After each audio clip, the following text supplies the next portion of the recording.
Support comes from the Missouri Forest Products Association, providing more than 41,000 jobs in the production of wood pallets, railroad ties, white oak barrels, hardwood floors, and more. Details at choosewood.com.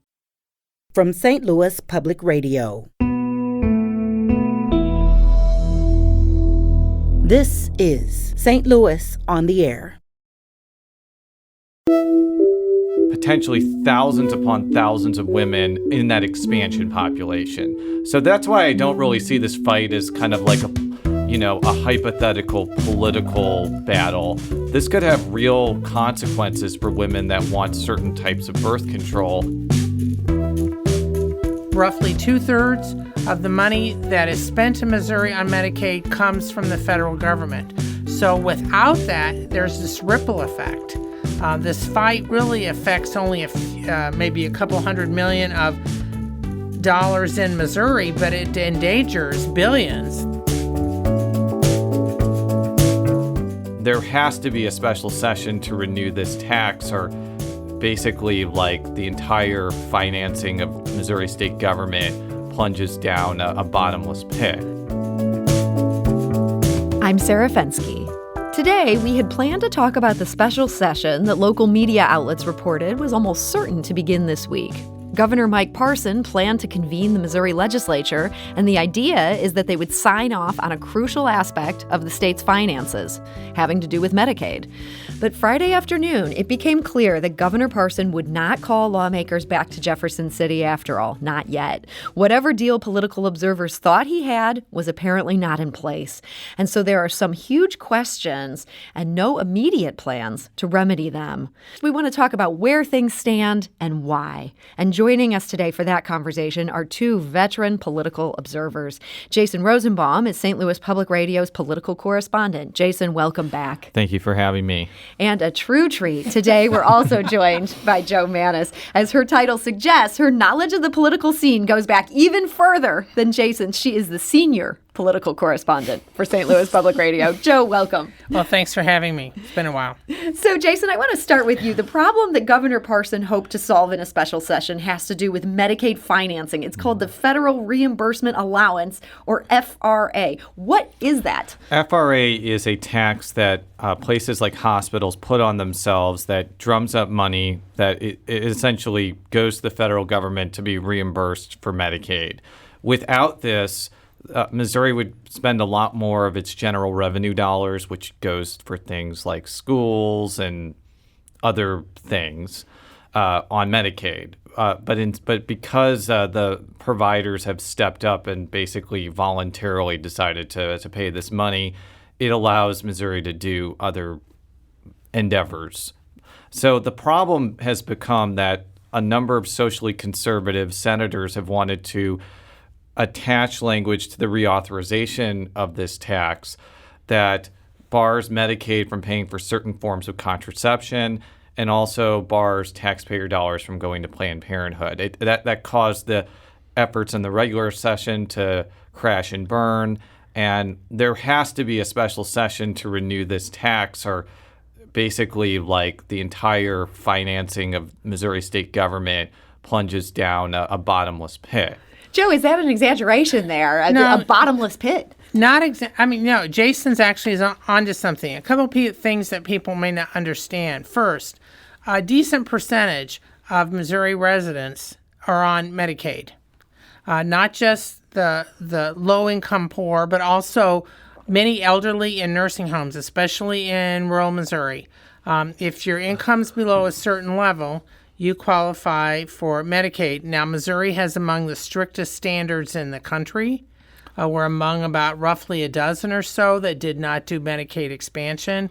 So an average person can only make about $2,500, less than that a year. Less than $3,000 right. a year if you're a single mother with one child. Correct.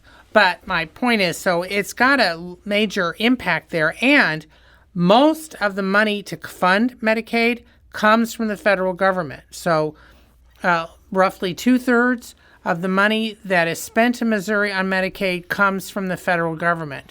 So without that, there's this ripple effect. This fight really affects only maybe a couple $100 million of dollars in Missouri, but it endangers billions that we get to cover the rest of the program, and that has a ripple effect on other programs, as Jason's made clear. So this would affect the entire budget, not just the money that we might think of as being a separate thing for Medicaid. Oh, absolutely. Right. In fact, Governor Parson has said that without passage of a renewal of FRA by July 1st, he's going to have to start making withholds.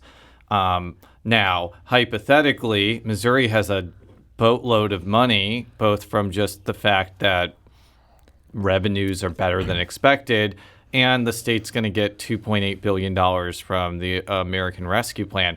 So, yeah, I guess you could use that money, but I think I would rather use that money to, rebuild Missouri's crumbling roads or shore up the healthcare programs around the state or do rural broadband rather than chuck it down that bottomless pit I talked about earlier. Well, it's unclear how the federal government would look at some of this. So whether they would step in and say you can't spend any of that on this, this would lead to other fights. Yeah, absolutely. So let's talk about these two objections that are being held by some of these socially conservative lawmakers. One of them is being led by Senator Paul Wieland. Now, Jason, he talked to you. He wants to make sure that Medicaid doesn't cover certain forms of contraception, and he described to you, Jason, his reasons for that. My thinking now is I just don't want that to be part of the Medicaid program. There's a lot of misinformation out there saying that we're doing away with all birth control. That's not true.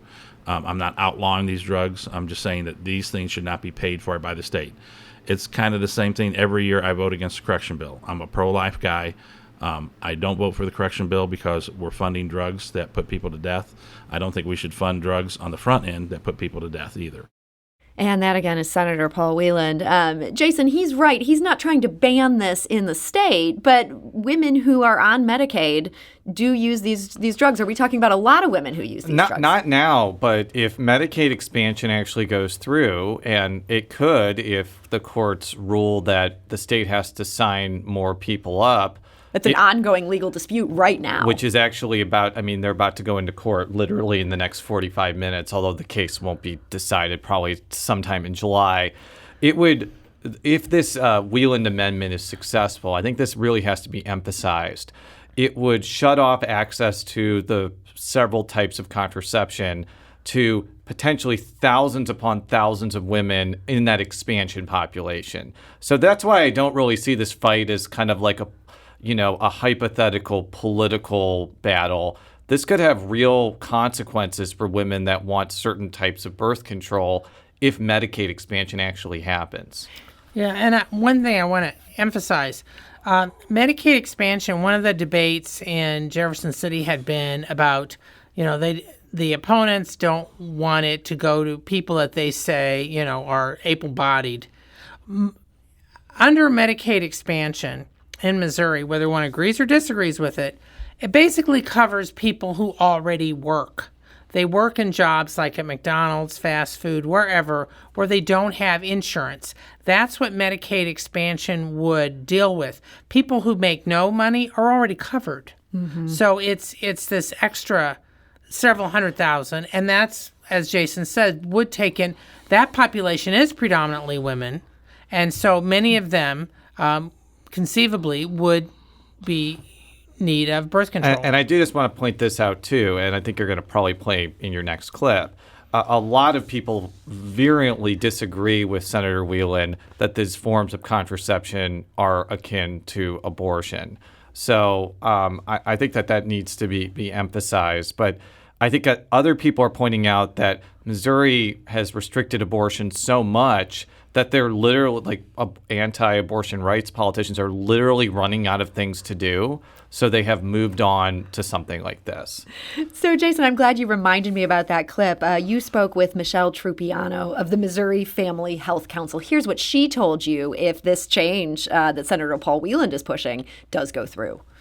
This language tries to equate contraception with abortion, and that is highly irresponsible, and that the two are not the same. So the impact that this would have is that especially low income women, would not have access to the full range of contraceptive methods and may be forced to choose a method that is not actually right for them. And that is Michelle Trupiano of the Missouri Family Health Council. Some of the specific things that this would stop the state from paying for would be Plan B, IUDs, basically some devices that Paul Wieland has an objection to. Joe, this is not the only objection on the table. As Jason alluded to earlier, there's also a group being led by Senator Bob Onder. Why is he trying to stop this tax from being renewed? Well, Senator Onder, who also is a physician, opposes the provisions that allow Planned Parenthood to receive some reimbursement under Medicaid for providing pills and other things, reproductive health services. Now, they've been getting it for decades. There's been fights in other states over this that conservatives have tried to prevent Planned Parenthood from getting the money. So far, Planned Parenthood has been successful. And so, but states can't single out Planned Parenthood in this manner. Correct. That they can't, like, say this provider that provides pills, morning after pills or birth control pills can't get it, but this provider can. The courts have generally said you have to have one set of uniform standards. So what Onder is pushing for would trigger a legal fight. There's been legal fights in Missouri over this already and over the last couple decades. And so far, Planned Parenthood generally has won those fights. Senator Onder has told me the reason he's doing this is because there was a legal battle to try and put this language in Missouri's budget, and it was ruled that they couldn't do that, so they're trying to put it in statute.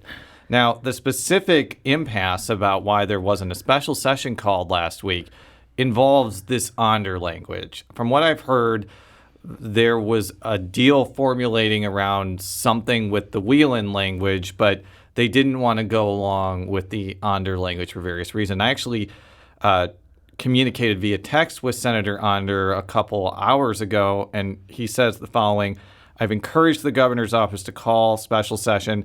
I would prefer that my abortion provider funding amendment be part of it. I'm willing to accept the will of the body, or we can negotiate something. But last week, the gov's office really withdrew from negotiating with me and made the proposal worse with a 5-year renewal. I'd still encourage them to call the special session. So I think that the reason they haven't called it yet is if they don't include the Onder language, he's going to, try to include it, even if it's not part of a deal. And unfortunately, one of the realities about the Senate, and I'm using the word unfortunately for people that want to get the FRA done, is senators can really hold up things with the filibuster. And he does not seem likely to compromise based on what he's saying. I don't think so. I think that this is a real thicket that Republicans, especially in the Senate, have gotten themselves in. Because honestly, I've heard Republicans in the House would just be fine with the FRA without all this stuff, including a lot of Republicans, because they just see this as, just a needless reason to go back into special session. Well, because many of these legislators are from rural parts of the state, and they've already seen a number of rural hospitals close over the last decade. And many of those hospitals have closed because we did not do Medicaid expansion, which meant that they would be treating poor people, but they wouldn't be getting any money for it. The people who don't qualify, except unless there's Medicaid expansion.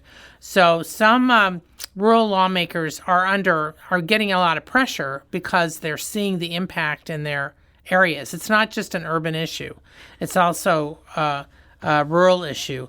But this does have an impact. That's why the governor, who is from rural Missouri, he does get this. He wants this deal. Yeah, because he knows what the impact would be. And, of course, there's the backdrop. There's a lot of people that are now having to get health care in rural Missouri. They don't have the money. They have COVID or whatever. There's lots of things going on. It's not just about birth control, but the birth control is becoming the fight that is affecting everything else. Well, we're curious to hear your opinions on this. We're going to open up those phone lines. If you have a question about any of this for Jason or for Joe, you can give us a call. Or if you have strong feelings on what the legislature is up to with this one, call us at 314-382-8255. That's 382-TALK. You can also send us a tweet at STL on air. We're going to take a quick break here, but we'll be back shortly to continue this conversation. This is St. Louis on the Air on St. Louis Public Radio.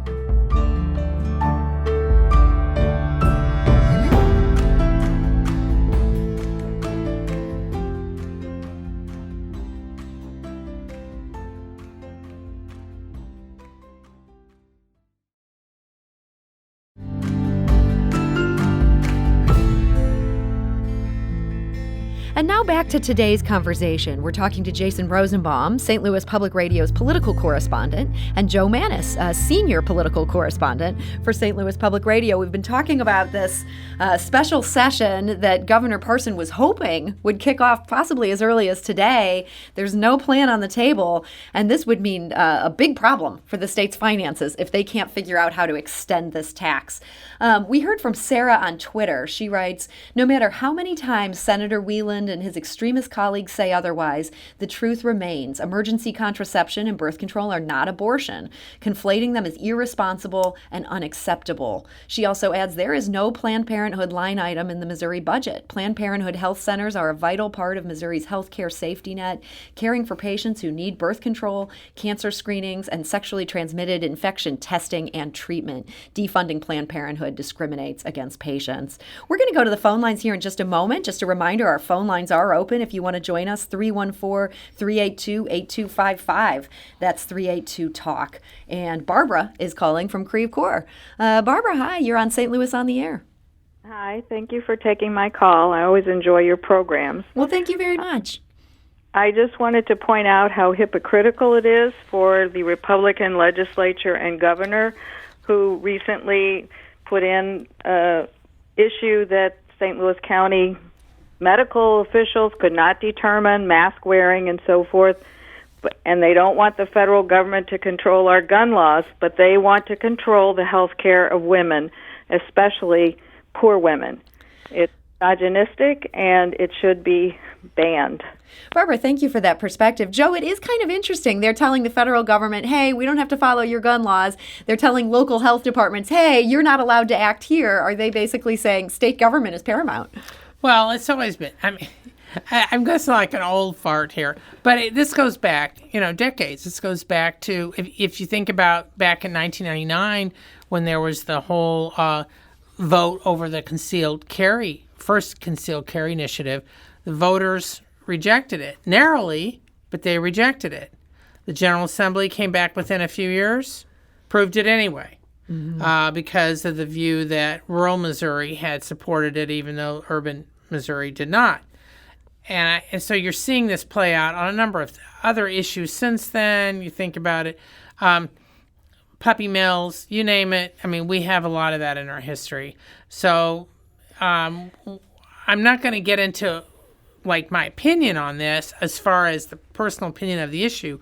But my point is that this is something that you see play out in Missouri and some other states where certain politicians preach a certain line, except when they disagree with it. Mm-hmm. It is interesting. On some levels, this is nothing new for Missouri. At the same time, this FRA, this tax that we're talking about that needs to be extended, this has been on the books since 1992. Jason, I don't remember ever hearing about it before this year. Yeah, I haven't really heard much about it either, even though I know that it comes up every year, but it usually gets passed without much controversy.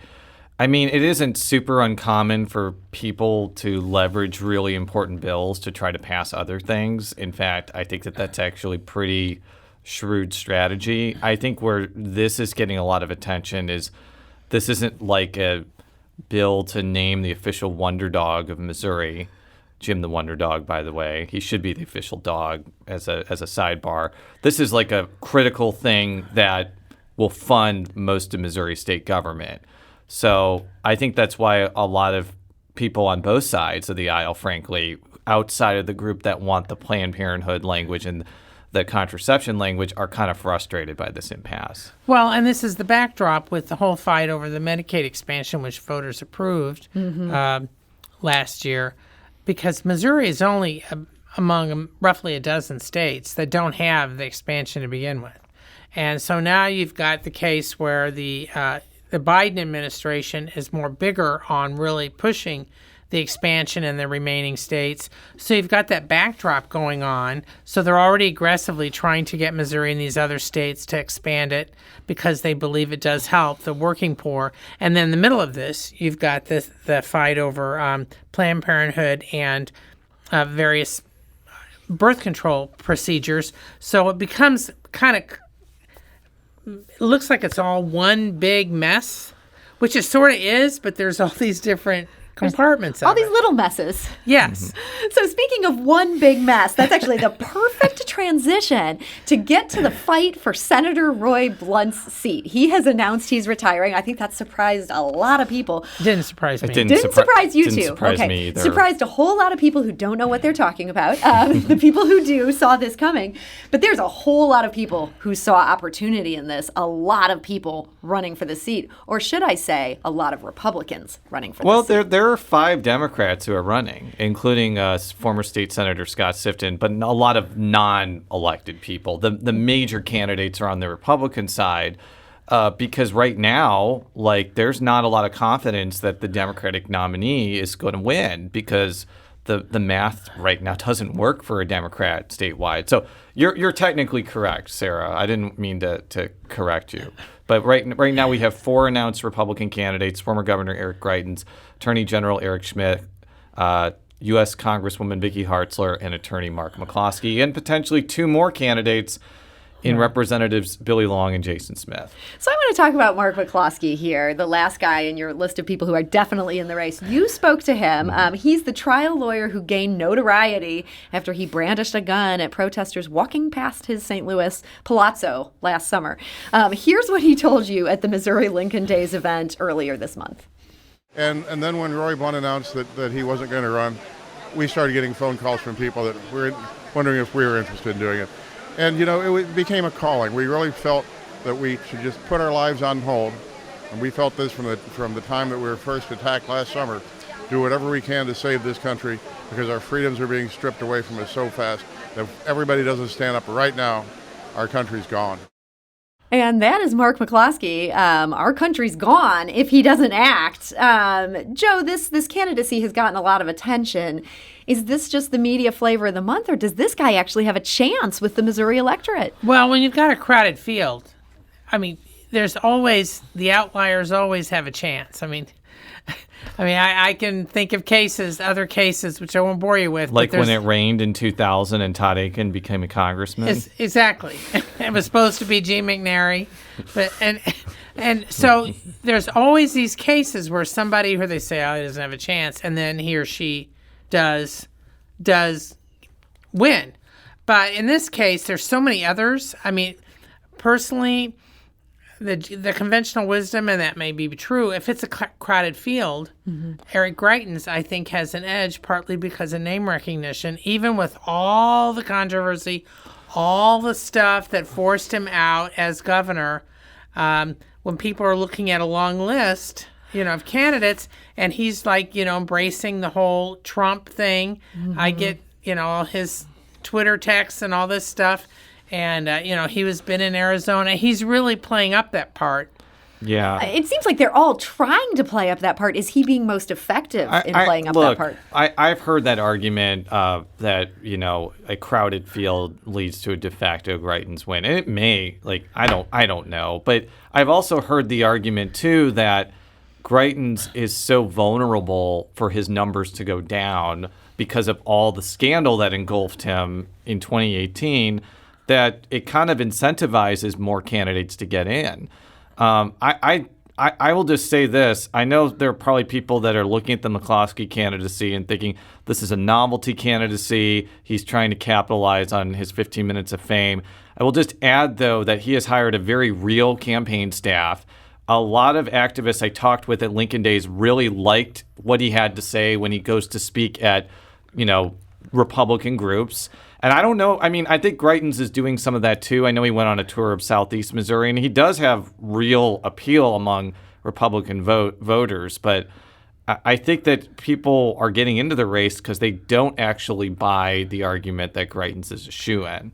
But I think they're going to have to go after him. I mean, all you got to go back is to 2016, the presidential race, when there was all those Republicans vying, and nobody gave Trump a chance because he had all these issues, personal issues. Well, who ended up.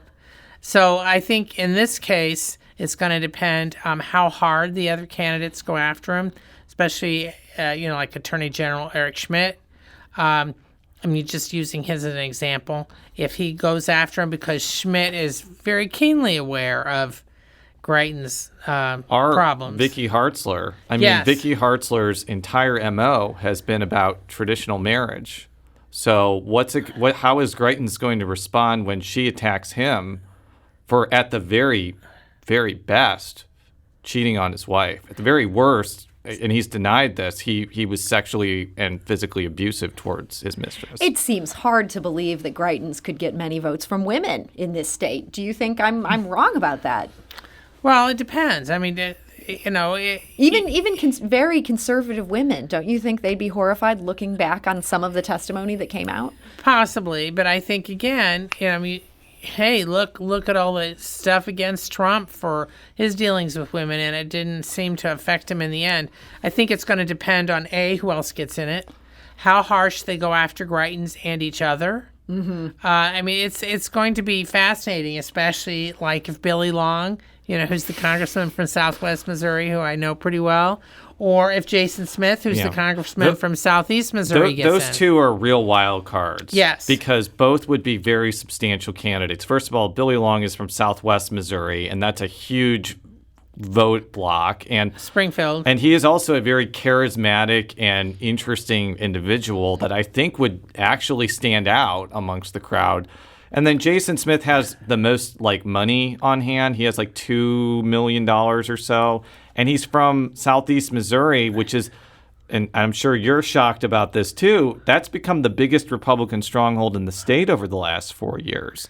So I think that both of them are weighing their options. They may not want to get into a race. They may not be guaranteed to win and then lose all their footing in the House. I guess we'll have to see. But both of them told me that they were seriously considering getting in. So you mentioned Congresswoman Vicky Hartzler. She's the one woman in this race. You talked to her at Lincoln Days. Here's what she said about her candidacy. Well, I have results. They have rhetoric, I have results. I've been there in Washington for 11 years now, fighting for our values and getting things done for Missourians. I'm also the only candidate from the western side of the state, the only one with an agriculture background, and that's Missouri's #1 industry. And that is Vicky Hartzler. Does it help her if these other two don't jump in? She becomes the only one who's not from St. Louis. Yeah, I think it helps her. In fact, I think this race is way too difficult to prognosticate at this point just because I don't even think that the primary happens for another 14 months. But if the field remains where it is now, there are a lot of Republicans that believe Hartzler is actually the favorite because she's the only woman and she's the only non-St. Louis candidate. And her congressional district hits mid-Missouri, southwest Missouri, and Kansas City. But she's an unknown here in St. Louis, which I think is a big downside for her. Yeah, I think that also something that may have an impact on who gets in and who doesn't, which hasn't been mentioned much, is redistricting. The congressional lines are going to have to be redrawn soon, and that may or may not affect on the Republican side who stays in or who decides to get in, depending on how their district shapes out. Hartzler's district and a couple of the others are very unusually shaped. Yeah. So it's going to be interesting to see how that the plays one out. person that could affect the most is Ann Wagner, who we haven't really talked about much recently as a contender. If her district gets changed to where there's way too much of St. Charles or Jeffco in it, it may incentivize her to enter the Senate race because she may not be able to win a primary based off geographic concerns. But I've also heard people say that she could probably win a primary regardless of what the district looks like just because she's really, really good at running elections. Yeah, and some people overlook Congresswoman Wagner because she was supposed to have run for the seat that Holly now has, and she got talked into withdrawing early on.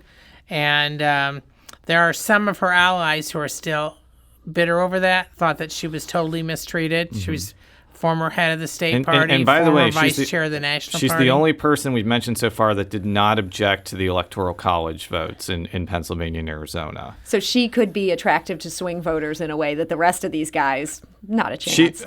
She would probably not play that up because it's not going to be very popular in a Republican primary. But if you're a Republican that really disliked what happened on January 6th and she's out there, she would be an option. And in a divided field, who knows? You know, the one guy we haven't talked very much about here is our state's attorney general. This is Eric Schmidt. He's the one man who's declared in this race who has not been charged with felonies. Jason, he told you this about his Hartzler candidates. hasn't been charged with felonies. I said man. Oh, very good. You know, I'm just I'm separating the candidates by gender here, but a very good point. I would hate for anyone to think that I had accused Vicky of having been indicted on anything. She has not. But let's hear what Eric Schmidt told you, Jason, about his candidacy. Well, I've won statewide a couple of times and gotten around the state. I think people have gotten to know me. And I think my record, as being a lifelong and longtime conservative, fighting alongside President Trump as Attorney General for the America First agenda, that record's very clear. And also now pushing back on the Biden administration. I mean, the Republican attorneys general across the country are really the last sort of the firewall from this really radical agenda. And our office has really taken the lead nationally.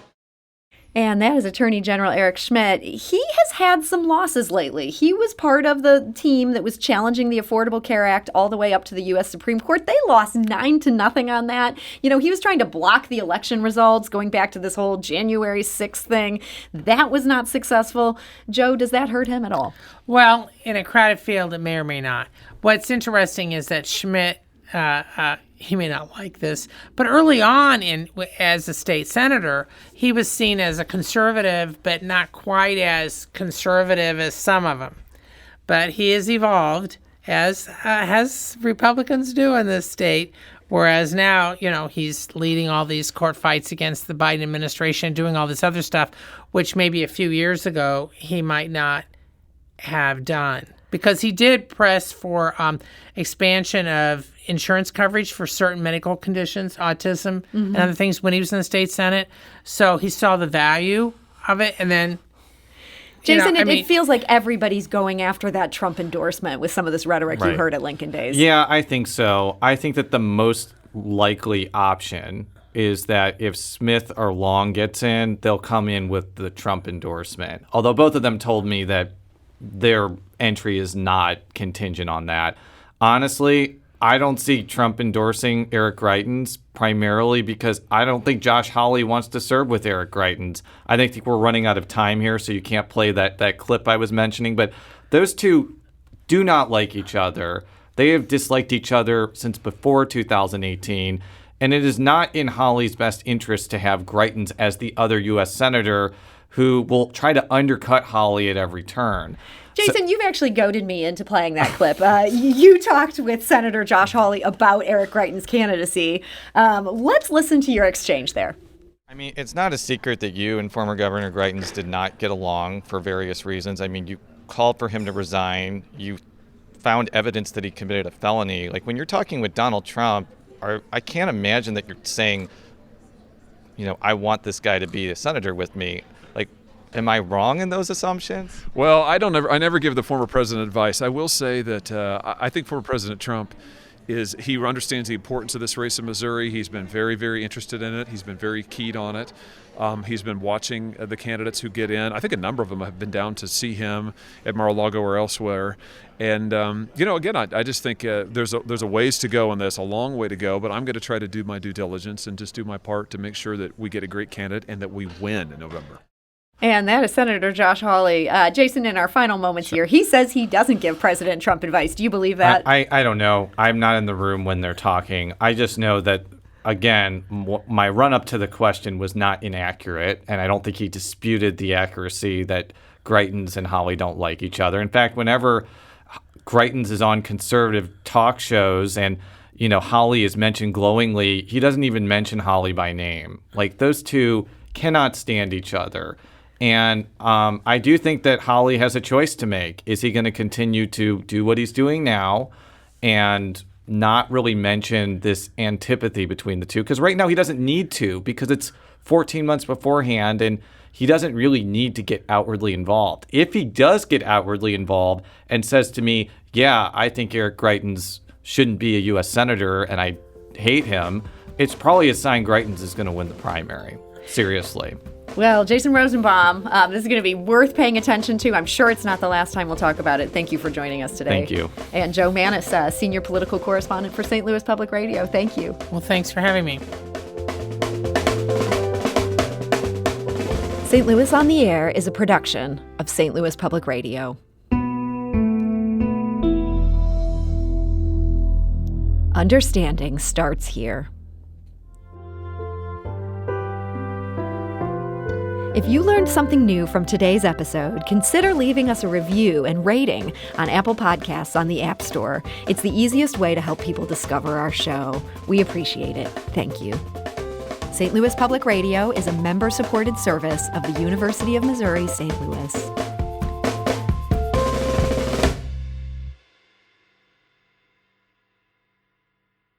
Support comes from the Missouri Forest Products Association. Missouri produces wood pallets, railroad ties, white oak barrels, hardwood floors, and more. Details on the variety of products made in the state are at choosewood.com.